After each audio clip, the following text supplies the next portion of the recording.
Really quick one today. So I brewed another batch of homebrand lager, just same as I did last time, just Woolies homebrand, kilo of dextrose, nice and simple. This time I added a couple of different things. I did a sachet of California lager yeast, so chucked in some specialty yeast, which actually costs almost as much as the rest of the ingredients combined. And I dry hopped about 20 grams of Cascade into the batch. Bottled up then, just chucked into these bottles, kept it nice and easy. Made a hell of a mess everywhere today. I'll have to clean up a little bit. One thing I did do, a little bit different, I am going to reuse the yeast. And that's something I've only done once before. It's pretty easy. Now, if you're like me, you'll probably Google reusing yeast. And I just got link after link of these ridiculously long processes. They rinse it and all this shit. Honestly, I went to YouTube and I made about 4 or 5 videos. They were all crap. They were going for way too long, too much steps. And I know I've done it before a lot easier. Now I found one, and this is another channel recommendation, by the way. Fast Homebrew. He's a really good bloke. He does some pretty cool brewing, pretty interesting stuff. And he has a great video on reusing yeast. And all he does is pour it into one of these, straight from the fermenter. Put it in the fridge.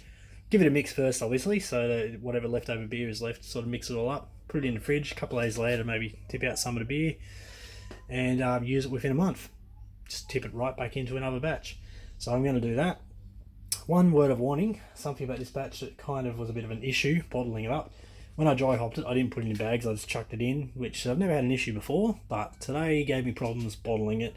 Kept on jamming my valve up, and I ended up just ripping the bloody valve off and pouring it directly in my bottles. Whether or not that's going to cause problems later, we'll see.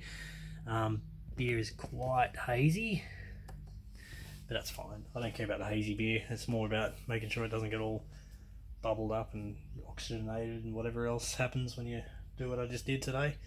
So that's it. Home brand again. I'm probably going to do this again actually on the weekend. I'm just going to use this yeast while it's here. Give it another shot. And I don't want to waste $8 worth of yeast. I'm going to get at least 2 uses out of it. So, given it's a reuse and there's a lot of sort of crap hops and shit still in there, I might just do the same, another home brand batch, and see how it turns out. It actually seems alright, smells pretty nice. And another interesting thing was the final gravity, about 1000, which is definitely the lowest I've ever seen. So it must be that the yeast has done something crazy there. So I'd be really curious to see what it is. I didn't take an initial reading, unfortunately, and I thought I'd go back to my other batch, but I didn't take that one either. So I'm guessing it would have been about 1036, and which would put this at about 4.75% beer. So anyway, bottoms up. Just a quick one today. Keep brewing.